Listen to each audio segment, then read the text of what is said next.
د مینا ټي وي چینل درنو لیدونکو سلام، وخت مو په خیر. پام وکړئ د نن خبري ټولګي ته. مجاهد وایي موږ پر کونړ سیند بند جوړوو او د دې لپاره د چا اجازې ته اړتیا نه لرو. د طالبانو ویان ټینګار کړی چې دغه ډله پلان لري چې د کونړ پر سیند د اوبو مهارولو په موخه د برېښنا بند جوړ کړي. ذبیح الله مجاهد په یو مرکه کې چې د افغانستان ملي ټلویزیون سره خبره کړې وایي د افغانستان اوبو د هیچا حق نه دی او موږ د چا اجازې ته نه وي انتظار. تر دې مخکې د پاکستان د لنډمهاله حکومت د بلوچستان ایالت د اطلاعاتو وزیر جان نسکزي د لندې په 26مه خبرداری ورکړې وه چې د طالبانو لخوا د کونړ پر سیند د اوبو د بند جوړولو له پاکستان سره د دښمنۍ په معنا ده. دا به د دواړو هیوادونو ترمنځ د کړکېچ او احتمالي جګړې د زیاتېدو لامل به وګرځي او په اړیکو به منفي اغیز وکړي. ذبیح الله مجاهد په خپله تازه مرکه کې د پاکستاني چارواکو دغه څرګندونو ته غبرګون ښودلی او ویلي دي اوبه زموږ د هیواد ملکیت دی او هر څومره چې وغواړو ګټه ترې اخیستی شو. د هیچا فشار به ونه منو. یاد دې وي چې څو ورځې وړاندې ولسمشر غني هم ویلي وو چې پر کونړ سیند بند جوړول یوه اړتیا ده خو لومړی باید امکانات ورته برابر شي. 15 شرکتونه د کونړ نفرایټ ډبرو کانونو کې 1 میلیارډ افغانۍ پانګونه کوي. د کونړ ولایت په خاص کونړ ولسوالۍ کې د نفرایټ ډبرو 15 کانونو تړونونه له 15 شرکتونو سره لاسلیک شول چې له مخې به دغه شرکتونه 1 میلیارډ افغانۍ پانګونه وکړي. د کانونو پټرولیم وزارت په خبرپاڼه کې راغلي چې د خاص کونړ د 15 سیمو نفرایټ کانونه دغه تړونونه د یو رڼې پروسې له لارې لاسلیک شوي دي. سرچینې لیکلي د قانون او پټرولیم وزارت سرپرست شیخ الحدیث شهاب الدین دلاور ویلي چې یا تړونونه د 15 کلونو لپاره له یادو شرکتونو سره لاسلیک شوي او دغه شرکتونه به په یادو کانونو کې 1 میلیارډ افغانۍ پانګونه وکړي. هغه ویلي چې له دې سره به 2500 کسانو ته د کار زمینه برابره شي. طالبانو موسسو ته ویلي ټول کارکوونکي مو باید له استخباراتي فلټر څخه تیر شي. د طالبانو اقتصاد وزارت له لوري د ټولو موسسو دفترونو ته په دې استول شوي مکتوب کې چې یوه کاپي رسنۍ هم ترلاسه کړي ویل شوي تر هغو د هیڅ کارکوونکي د مقررۍ واک نه لري چې د دوی د استخباراتي له لوري ځواب شوی او استعلام ورسره نه وي. د ټولو موسساتو کارکوونکي باید د استخباراتو ریاست له لوري ځواب شوي استعلام له ځان سره ولري او بیا د موسسې لخوا ورته کار ورکړل شي. د زړو کارمندانو شهرتونه هم باید اقتصاد ریاست سره شریک شي. په دې مکتوب کې نه دی ویل شوي چې په بهرنۍ موسسو هم دغه شرط د تطبیق وړ دی او که یوازې کورنۍ موسسې پکې شاملې دي. له 19 کلونو کم عمره لوبډله د 3 اړخیزې لوبلړۍ ترسره کولو لپاره سویلي افریقا ته روانه شوه. له 19 کلونو کم عمره کرکټ لوبډله چې له تیرو څو ورځو راهیسې په متحده عربي اماراتو کې په تمریناتو بوخته وه نن سهار له یاد هیواد څخه د سویلي افریقا په لوري سفر پیل کړ. د افغانستان کرکټ بورډ وایي د افغانستان له 19 کلونو کم عمره لوبډله له تمریناتو وروسته نن یکشنبه د مرغومي په 3مه له متحده عربي اماراتو څخه د سویلي افریقا په لور روانه شوه.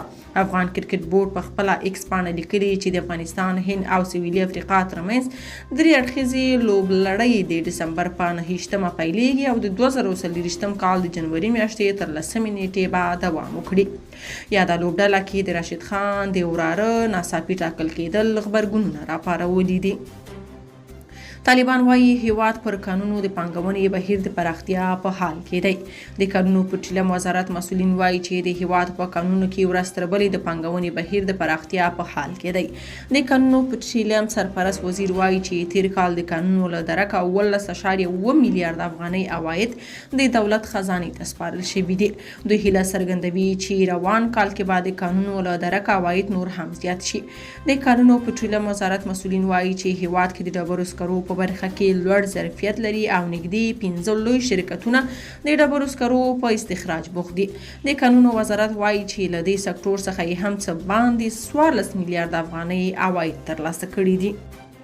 د اسرائیلو سرتیرو تلفات نتنیاهو وایي د غزې جګړه په درنه بیه تمامیږي. د اسرائیل صدر اعظم بنیامین نتنیاهو نن یکشنبه د ډسمبر په 24 د مرغومي په 3 وویل چې اسرائیلي پوځیان د غزې په جګړه کې ډیره درنه بیه ادا کوي. په همدې حال کې د اسرائیل د پوځ د معلوماتو له مخې په غزه کې له حماس ډلې سره د جګړې په ترڅ کې د جمعې له ورځې راهیسې لږ تر لږه 14 اسرائیلي پوځیان وژل شوي دي. نتنیاهو وویل دا جګړه خورا درنه بیه غواړي، خو موږ له جګړې پرته بله لاره نه لرو. موږ به تر پایه بریا ته د رسیدو پورې په ټول ځواک دوام ورکوو تر څو پورې چې خپلو ټولو اهدافو ته ورسیږو. د حماس ختمول، د یرغمل شوو بیرته راستنېدل او دا یقیني کول چې غزه بیا هیڅکله د اسرائیل هیواد ته ګواښ نشي. د اسرائیل صدر اعظم زیاته کړه چې دا باید ټولو ته څرګنده وي چې دا جګړه به اوږده وي. دا په داسې حال کې ده چې د جګړې د درولو او د دایمي اوربند لپاره د هڅو په اړه نړیوال فشارونه زیات شوي دي. د کډوالو له راستنېدو سره هممهاله د پولیو له زیاتوالو نړیوالو اندېښنې. د روغتیا د نړیوال سازمان د پولیو د له منځه وړلو د بیړنۍ کمیټې په 32مه غونډه کې په افغانستان کې پر دې ناروغۍ د اخته کسانو د شمېر د زیاتېدو په تړاو اندېښنه څرګنده شوې ده. دغه سازمان په یو خبرپاڼه کې ویلي چې افغانستان ته د تازه راستنېدونکو کډوالو راتګ ښایي د پولیو په زیاتوالي مستقیم اغېزو لري.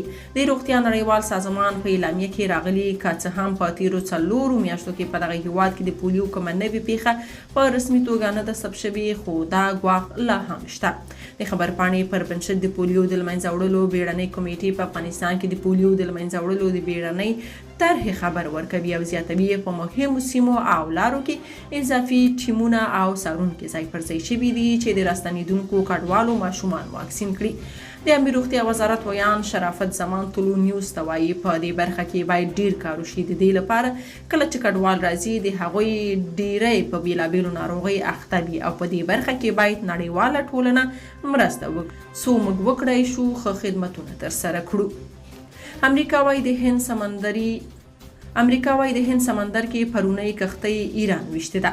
د امریکا د متحده ایالاتونو دفاع وزارت یا پینټاګون وايي هغه بې پیلوټ الوتکه چې له ایرانه یې الوتنه کړې وه پرون د هند په سمندر کې په کیمیاوي موادو بار یوه کښتۍ ویشتلې ده. د پینټاګون یو ویان رویټرز خبري اژانس ته ویلي دغه کښتۍ چې د لایبیریا بیرغ ورباندې رپېده د جاپان تر مالکیت او د هالند تر ادارې لاندې وه چې د شنبې په ورځ تر غرمې مخکې په نښه شوې ده.